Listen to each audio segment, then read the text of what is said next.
listening to The Terrific Teacherpreneur, a podcast for teachers looking to grow a successful online business. Your host, Alex, was able to transform her Teachers Pay Teachers store from a small side hustle into a profitable full-time business. She now helps other teachers do the same. Listen along for actionable tips and helpful wisdom about business and marketing as a teacherpreneur. Here's your host, Alex. Hello and welcome to the Terrific Teacherpreneur podcast. Now, I know that I often find myself saying this. I say, hey, I'm going to try and keep this episode short and sweet, and then it never actually ends up being short and sweet. I tend to ramble on for like 20 minutes. But this time I promise I actually am going to do a quick episode. It's like a bite-sized episode where I really just want to dive into two things about Pinterest. So in this episode, I really want to touch on basically the things that never go out of style when it comes to Pinterest, the things that will always be relevant. Because here's the thing. With Pinterest, it is constantly evolving and changing. And if you've been a user of it, or if you've been a seller that, sells on Pinterest and markets on there, it's actually like insanely stressful sometimes the way that, the platform seems to come out with all these things it wants from you. Idea pins, video pins, this and that. There's all these changes about how many times you should pin and where and when, like all the logistics. It's kind of sometimes a bit overwhelming. It's actually why I created a Pinterest course, because I know that some people just kept kind of coming to me saying, I find it so overwhelming, Pinterest, like, how do you do it? So that was my motivation. But yeah, Pinterest can be really tricky. I'm not going to lie. I'm not going to pretend that any marketing platform is easy. But a lot of the time with Pinterest, there are these kind of trendy things that come and go, these things that change, best practices, from one year to the next can be different. But there are truly some things that never change when it comes to Pinterest. They are tried and tested, like true things that will always be relevant. And that's what I want to talk about today, so that whether you're listening to this in 2023 or another year in the future, or whatever, you don't have to worry about whether what I'm saying now applies, because it will, because it's just the absolute basics of Pinterest that are always going to matter. It doesn't matter what the strategies are that are changing. 1 minute, you should be pinning this many times. 1 minute, you should be pinning that many times. Like all those things come and go and change. But these two things don't seem to change. These things always stay the same. First up, it is the visuals of your pin. The way that your pin looks, like the design of your image, basically. And I say image because, like I said, video pins, idea pins, all these trendy things to kind of come and go. But originally, pictures were what Pinterest was all about, and pictures still are on Pinterest. So images, you just basically need to have a good image. Like that is as simple as it is. I'm obviously going to elaborate on that a little bit, but that's pretty much my tip. If you want to succeed at Pinterest, all that other stuff doesn't really matter. All those trendy things, all the new things they come out with, all the new expectations. The one thing that will always make an impact, the one thing that will always matter is whether you have a good picture. Like it's literally that simple, because Pinterest was designed to be this visual discovery search engine thing. It was kind of like a board where you were pinning ideas. It's not about writing. It's not blogging or email. It's not about text. It's all about visuals. It's like, hey, here is a pretty picture. Do you like it? Yeah, I'm going to save that for later as a good idea. When you're looking outside of the TPT niche, a lot of the things that you see on Pinterest are beautiful, these gorgeous recipe links that are like these beautiful pictures of like a cake or whatever, and like, lovely stylized homes and gorgeous outfits and stuff for babies. I don't know, like there's random stuff on there, but it's like fashion and clothes and food and fun and all that kind of stuff. You can go on there and be like, toddler birthday ideas, and you'll just get all these like gorgeous photos come up with all of these toddler birthday ideas. At the end of the day, having an attractive image is what Pinterest is all about. And it was like that in 2015, and it's like that now in 2023. If you don't have good visuals, you are never going to succeed on Pinterest. That is the real reality and harsh truth.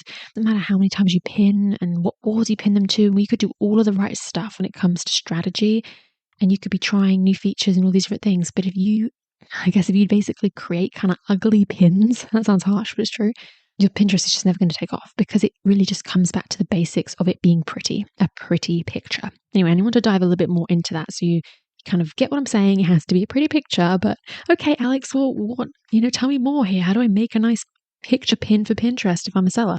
Really, I think you've got two options. You've got product photography and you've got mock-ups. Now, the reason I will say, you've got the two options when I really think there's only one is because I'm trying to be, sympathetic here that not everyone is into product photography. If you don't have the interest or the means to take photos of your resources, mock-ups are a fantastic alternative. And you can throw screenshots onto these gorgeous little flat lay pictures and videos and things. They work and they will do. And if that's like your only option, totally you can use mock-ups, that's fine. My main things, I really think product photography is the way to go. Taking a gorgeous photo of your resource in action is the way to go. Obviously, there are other options. You might somehow layer some screenshots and put bits of clip art and stuff, but I just think at the end of the day, a photo, picture says 1,000 words. A photo is probably always going to perform better than a bunch of screenshots. The other thing you might do on Pinterest, of course, is use stock photos. There's like photos of adults and children and generic kind of photos you can put on.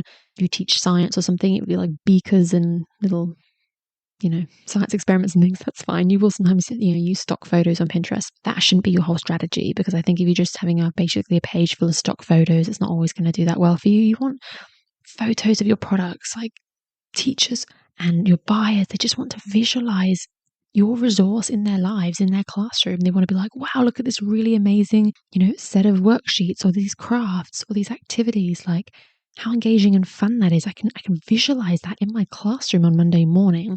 It's very hard for them to do that if you don't have really essentially a gorgeous photo of it. And this tip totally applies to TPT too. I think this is so relevant to TPT. But yeah, having a gorgeous photo of what you do, that will never change on Pinterest. And hands down, I could create like 2 brand new Pinterest accounts tomorrow, right? And I could have on one account a bunch of gorgeous pins, like beautiful photos. And I could do a terrible job with everything else. Like I don't really pin enough and I don't really pin to the right amount of boards or whatever. And I could have another account where I do everything right. And I have all the exact number of boards I'm supposed to have. And I pin the exact number of times I should pin. And I have all this other stuff going on that's like Pinterest best practices. But if I have ugly pins on that account, that account is never going to do well. And that other account where I make little effort in terms of strategy, the one that has the beautiful photos, that is the one that's probably going to take off. That's the one that a few years from now down the line is going to be the one that's a profitable account, because users are going to scroll by, they're going to see those beautiful pins and they're just going to want to save them and click on them and follow the links to them. That's just undeniable.